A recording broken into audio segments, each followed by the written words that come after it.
Olá, seja bem-vindo, seja bem-vinda. Vamos dar continuidade aqui no nosso curso de Microsoft Azure do zero, né? E também vamos falar um pouco sobre, depois lá na frente, sobre a preparação para o certificado do AZ900, né? Que é todo esse contexto que a gente está se preparando aqui.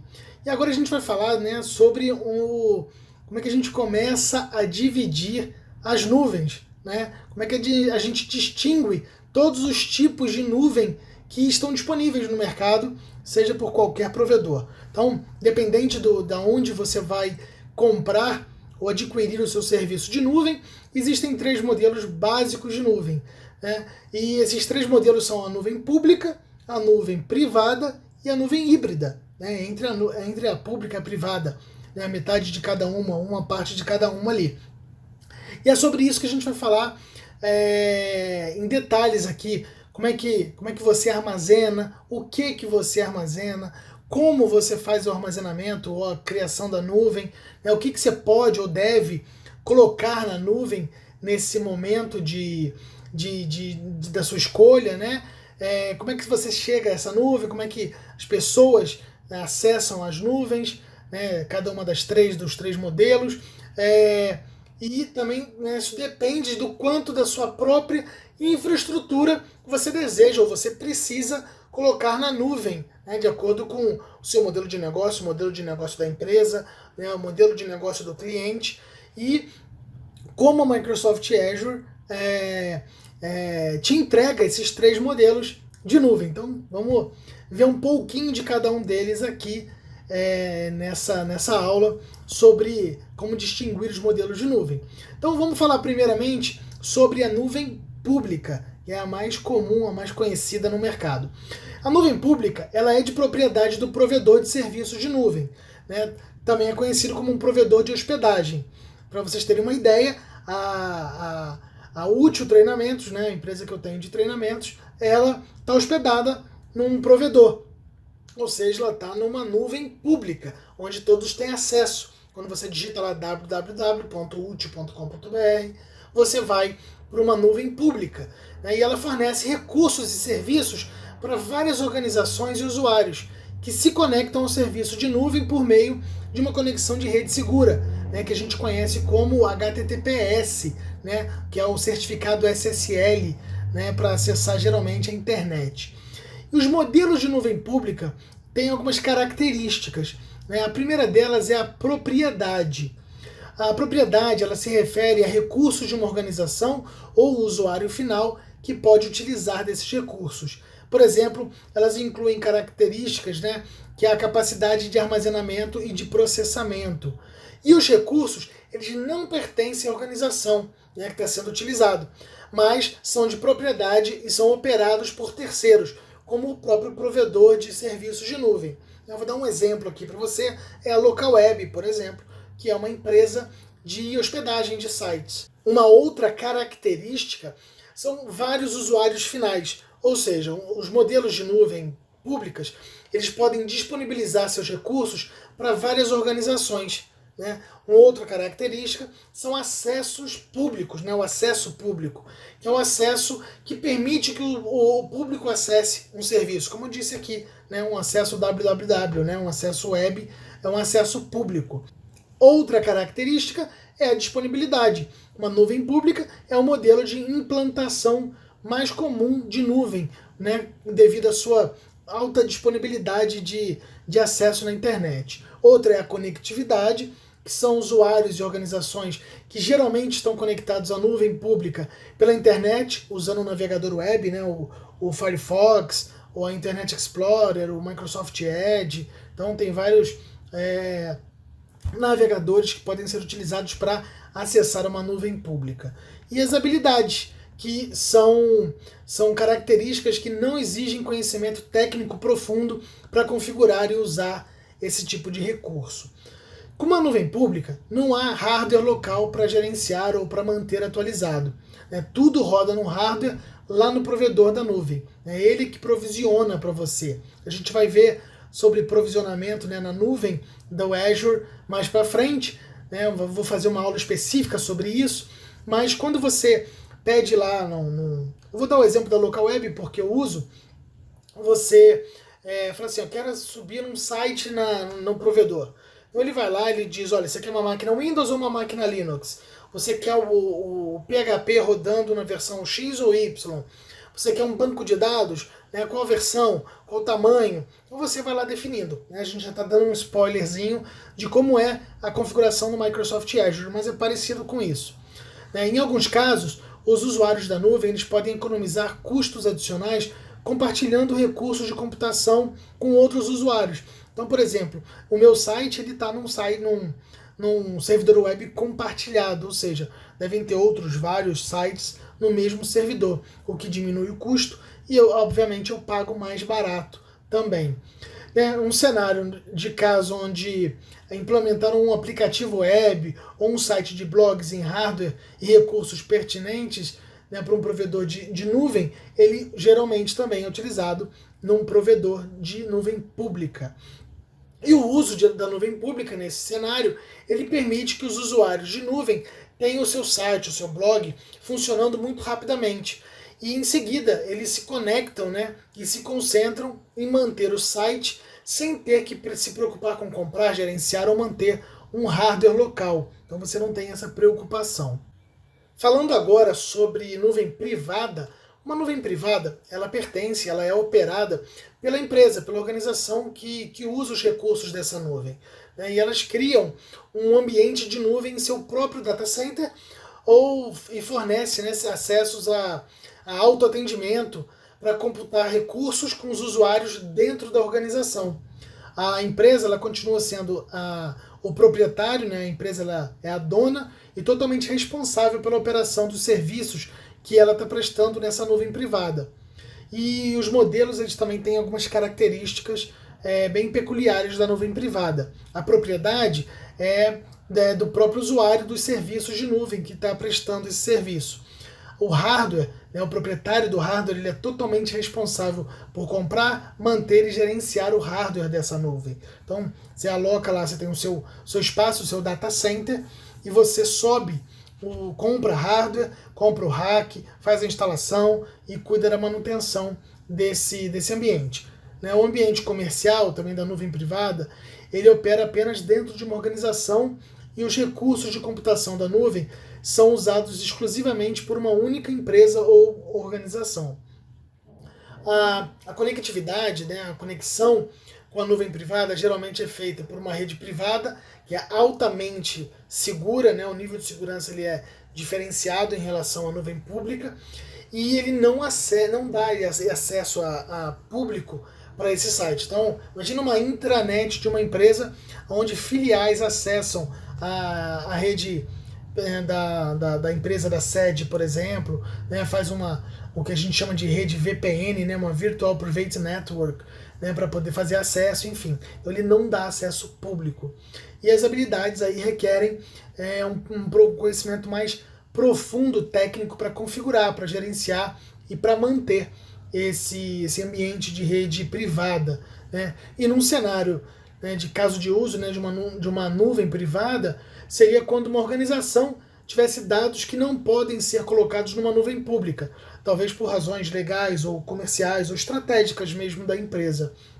Então, por exemplo, eles podem ter dados médicos, né, que não podem ser expostos publicamente, mas tem que ser navegado. Imagina uma rede como dessa de exames, né, como Fleury, o Amais, Delboni, tem uma rede grande aí de empresas de laboratório, né, de testes de laboratório, que tem que trafegar os dados entre eles e aquilo ali são trafegados numa nuvem privada.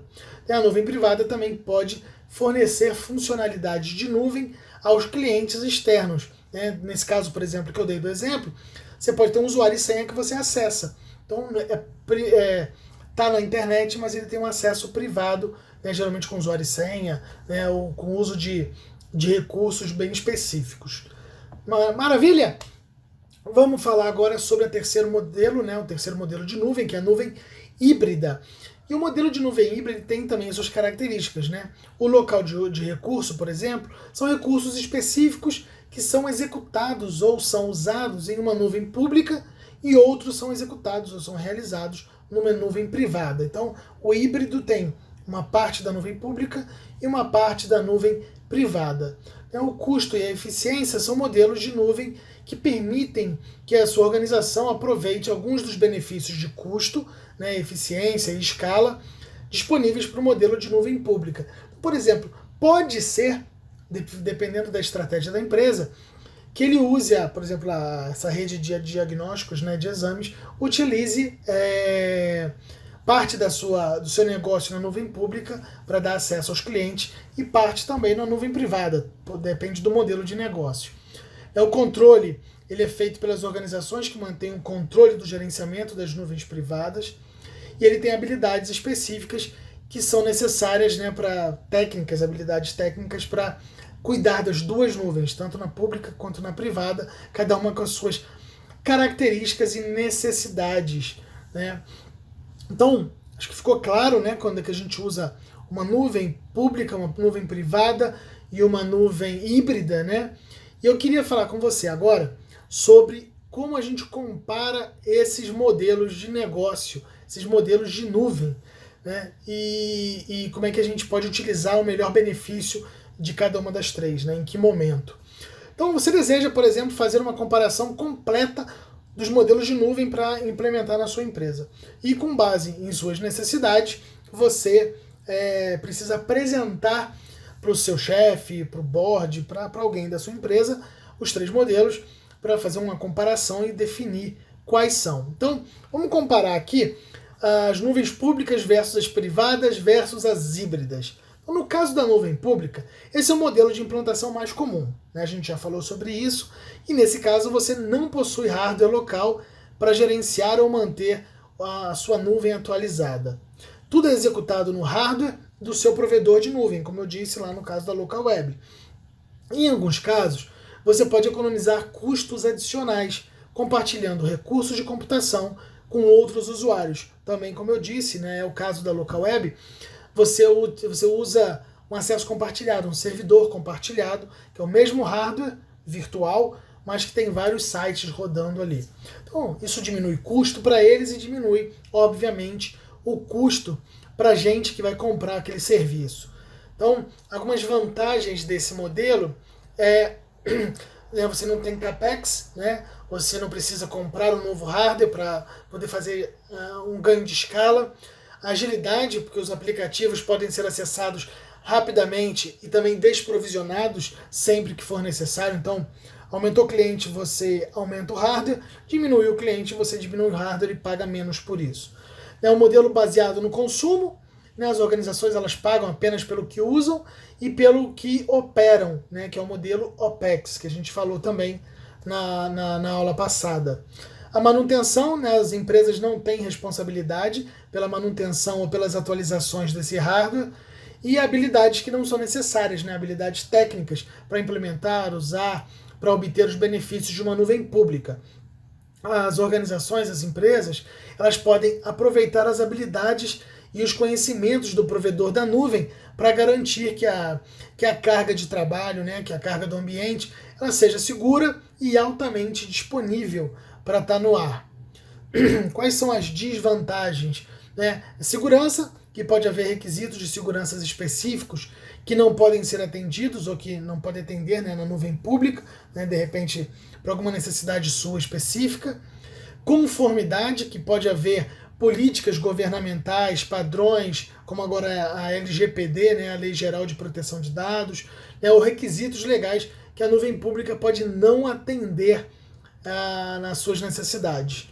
Propriedade, as organizações não possuem o hardware e os serviços que não podem ser gerenciados, então se você precisar gerenciar o hardware, não tem essa opção, no caso da nuvem pública.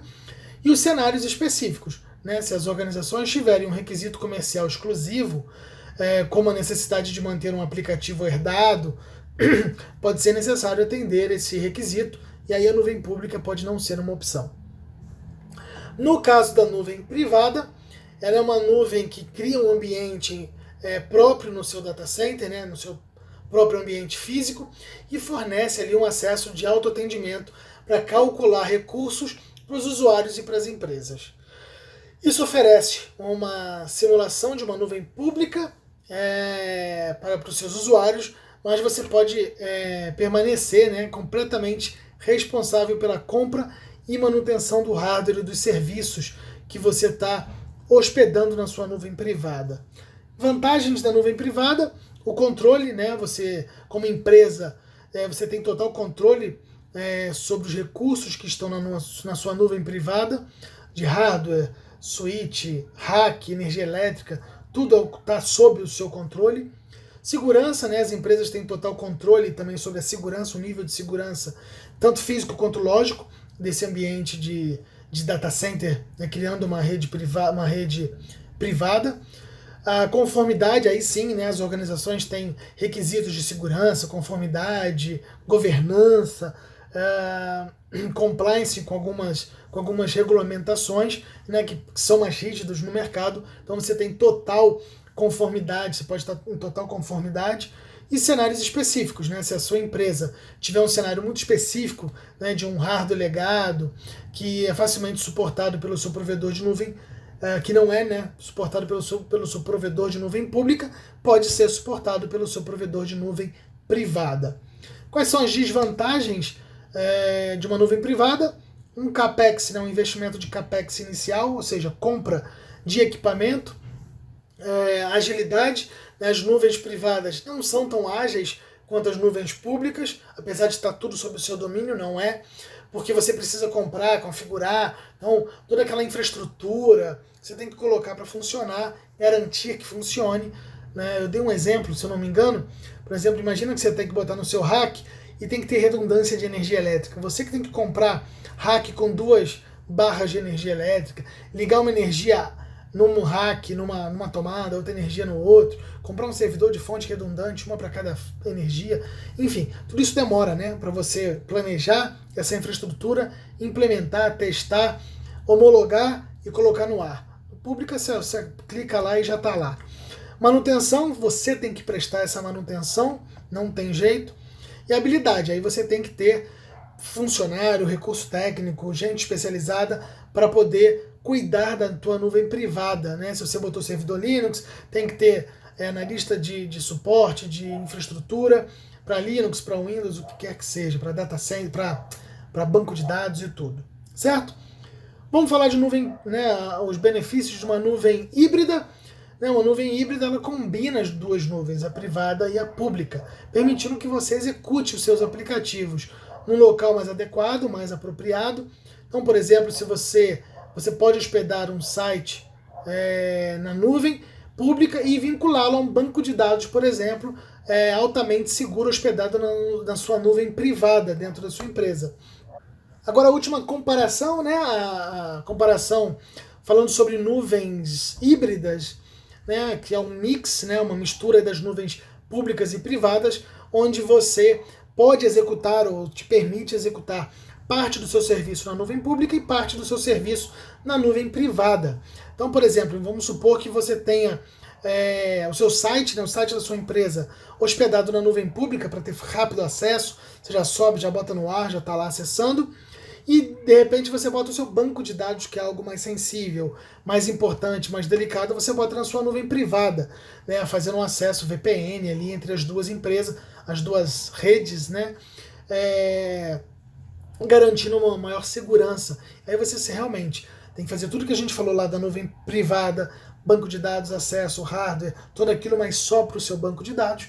E o que é serviço de acesso público, você coloca lá na nuvem pública e você tem menos trabalho com aquilo. Vantagens, né? A flexibilidade, que é um cenário mais flexível, com uma configuração de nuvem híbrida, uma organização ela pode decidir executar seus aplicativos em uma nuvem privada e parte na nuvem pública. Custos, você também divide, né, o que é necessário, você economiza, o que é importante você guarda na híbrida, o que é mais público você coloca na nuvem pública e você tem um custo menor de armazenamento, de manutenção, tudo que a gente já falou um pouquinho aqui também.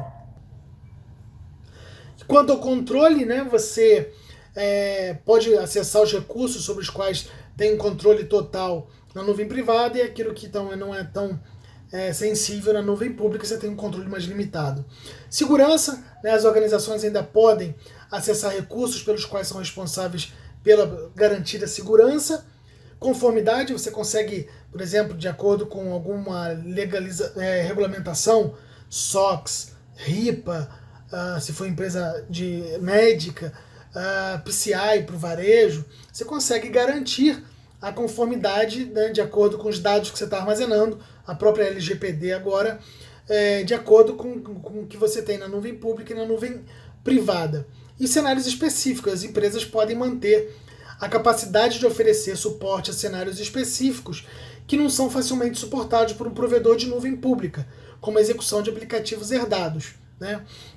E as desvantagens para a nuvem híbrida é o CAPEX inicial que você vai ter que ter para a parte da nuvem privada, né? Custos que você tem que comparar para manter a nuvem privada para um uso junto com a nuvem pública, as suas habilidades, que você tem que ter habilidades específicas contratadas para manter, suportar e garantir tudo isso que a gente falou, conformidade, segurança para a nuvem privada, e facilidade do gerenciamento, né? As organizações elas podem precisar garantir que haja diretrizes claras para evitar confusão do que é público, do que é privado, do que está sendo armazenado, você garantir o acesso entre as redes. Então tudo isso pode ser uma desvantagem, ter que comprovar.